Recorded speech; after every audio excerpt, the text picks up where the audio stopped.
What's going on, everybody, and welcome back to Comic Breakdown. In this video, we're going to be jumping into Storm issue number 1, a story that is written by Ann Nocenti. The artist is Sid Kotian. The colorist is Andrew Dalehouse. And this week, Marvel decided that we're really gonna step away from Krakoa just for a moment. We are headed back into the past. We are headed back into the Uncanny X-Men. Back in the early days when the X-Men were taking on the Brotherhood. The story takes place around the time frame of Uncanny X-Men issue 176, with Storm being the newly elected team leader for the X-Men. Alongside her is Wolverine, Colossus, Kitty Pryde, Rogue, and none other than Nightcrawler, with Storm taking on her new punk rock look, with her now being leader of the X-Men but also leader of the Morlocks. She's trying to find balance with her new team, and while she has been struggling to find her footing, there also seems to be a struggle with her powers, a struggle to find balance. So make sure you guys have subscribed to the channel, make sure that you like this video,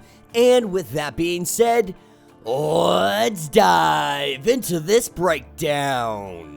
Alright gang, so as we dive into this issue, we are picking up at the Iron Bunker, a storage facility that is on the coastal Westchester of New York. And we have Storm with her X-Men team. They are moving in on the Brotherhood. The first one up to bat is Avalanche. While Storm focuses on him, we have Wolverine that is focusing on Blob. With the help of Kitty Pryde, they are able to trip him up.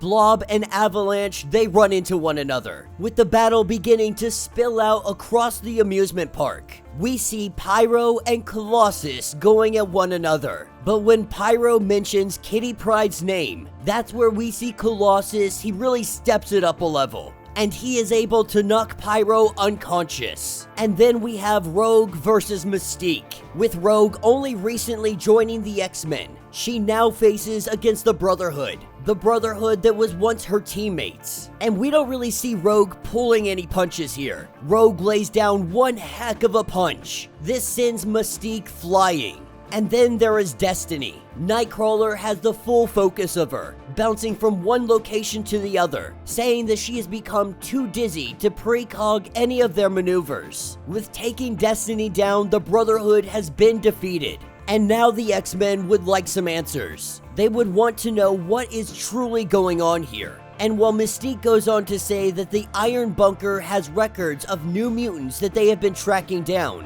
with Mystique trying to get underneath the skin of Storm, saying that they used to care about the most vulnerable of mutants, but now it seems that they just kill them. She is referring to Callisto, because they all heard about it. Storm had killed Callisto, tried to steal her life, tried to steal her look. But this is when Wolverine says that Pyro already spilled the beans. Somebody paid them to draw them into this fight. Someone with some very deep pockets. With the Brotherhood making a distraction, they make their getaway. With Mystique running, saying that they pulled their punches, and the next time won't go so easy for them. And so Xavier calls everybody back home. But now Storm is having a one-on-one with everybody, really just doing a sit rep, telling everybody how they did against the counterparts. And the team had been chosen specifically versus who they were going against. Colossus was meant to go against Pyro. And while he did a fantastic job, Storm is letting him know that he needs to be a little lighter on his feet. When it comes to Rogue, she is letting her know that you really didn't need to hit Mystique that hard.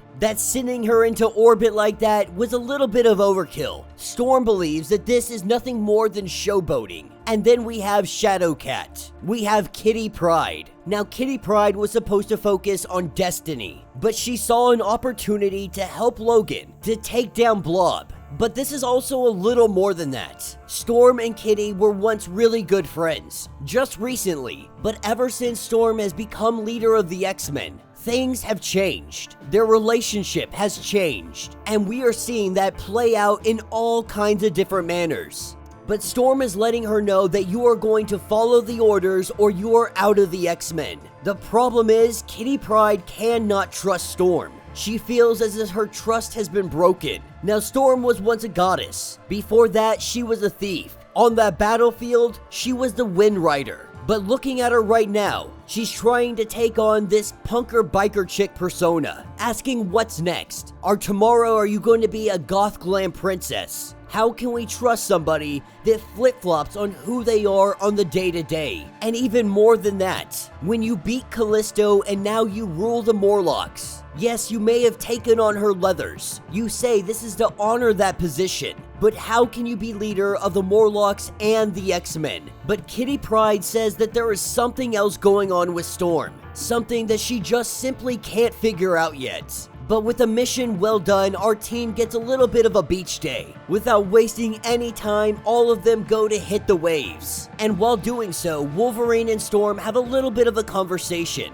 Wolverine is really just telling Storm that your outfit change, it was abrupt. And while Kitty Pryde is still just doing the teenager thing, high drama and all that good stuff. You may rock the look, but you have none of the anarchy vibe with you. You try to play this punk rock persona, but you've never even been in a mosh pit. You've never been to a punk show. And so this new look is a huge left turn. And Kitty Pryde simply doesn't understand it. And with them once being best friends, you are now her icy superior. This has all become very hurtful and confusing, telling her that a great leader also needs empathy. With Storm taking this information in, we pick up a little bit later. Storm in the ocean following along the currents. Everything seems to be going well until the current begins to take her. The undertow grabs hold of her, thinking that this is way too strong for this kind of day. But she finds herself unable to resist it, wondering if the ocean is sensing her arrogance. Her moods are always echoed with the weather, but she believes that this is too much, that the sea is turning against her. And so while she struggles to get out of these waves, up on the beach, we see that all the X-Men, they're doing relatively good. They're all having a fun time. There's no problems.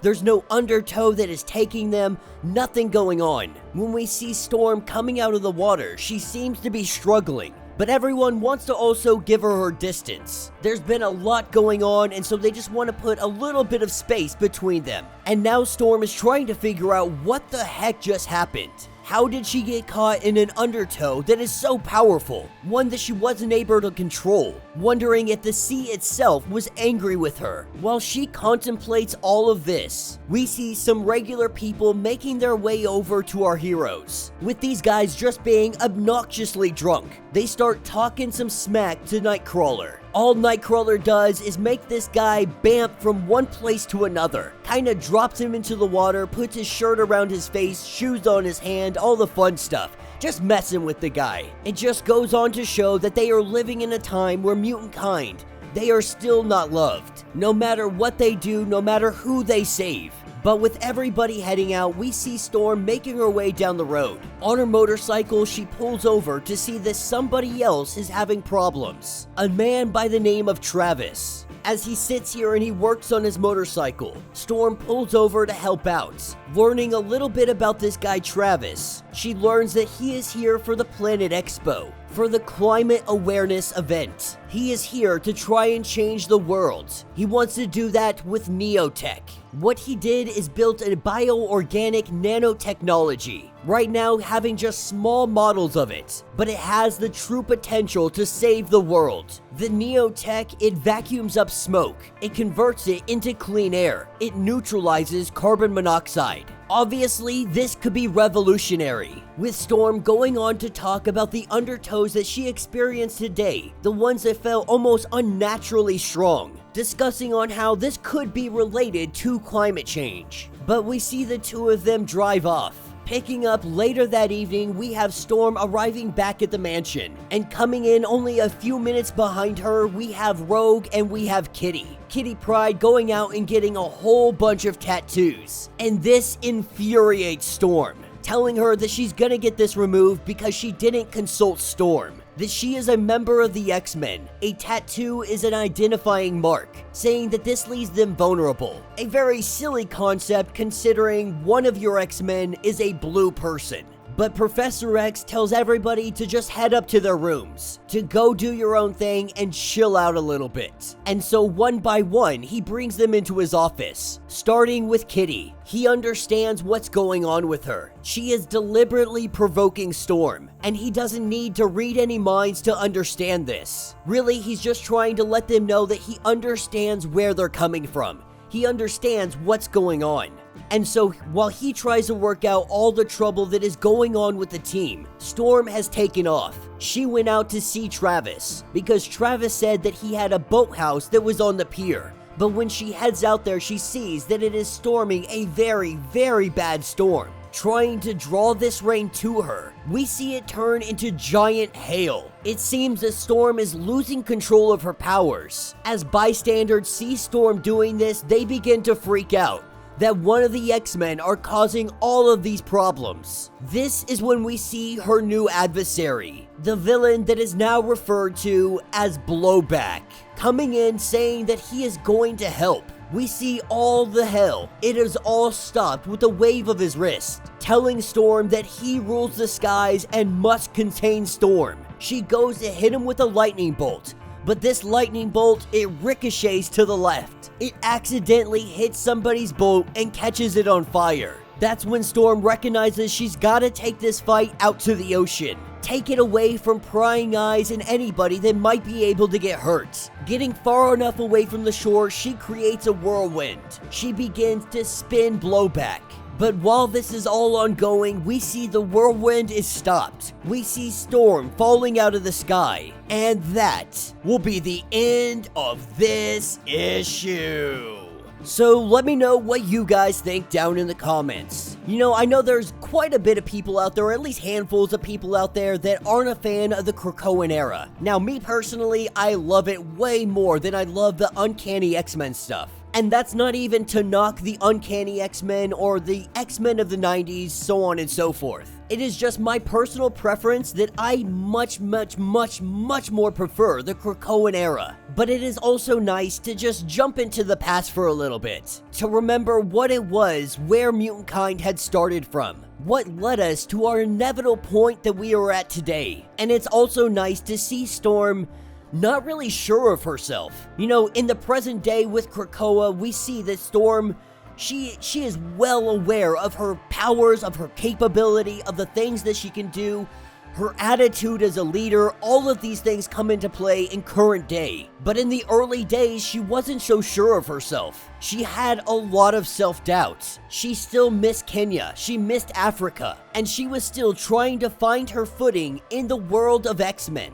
under the tutelage of Professor X. And while right now it seems like her powers are working against her, we don't really know anything about this new villain referred to as Blowback. We have to assume that it has something to do with her powers, because it looks like it is manipulating her powers. Every time her powers go haywire, there is some remnants of this guy here, whether it be a glove or him showing up himself. So maybe it's this individual's mutant power to be able to manipulate Storm's powers. Either way, it's going to be interesting to see what direction the story takes. But let me know what you think, let me know your thoughts, let me know your theories. If you would like to get completely caught up on everything going on with this series, be sure to check out the link in my description as well as the top of this video. It will get you completely caught up on everything that has been going on with the X-Men. If you would like to support the channel, you can always do so by joining the channel membership. Much like Patreon, having multiple different tiers, from $1 to $50, from loyalty badges to comics every single month. Not only does this help out the channel tremendously, but you are getting tons of perks in the process. If you are unable to do this, do me a favor, subscribe to the channel, like this video, hit that notification bell, and with that being said, until the next breakdown.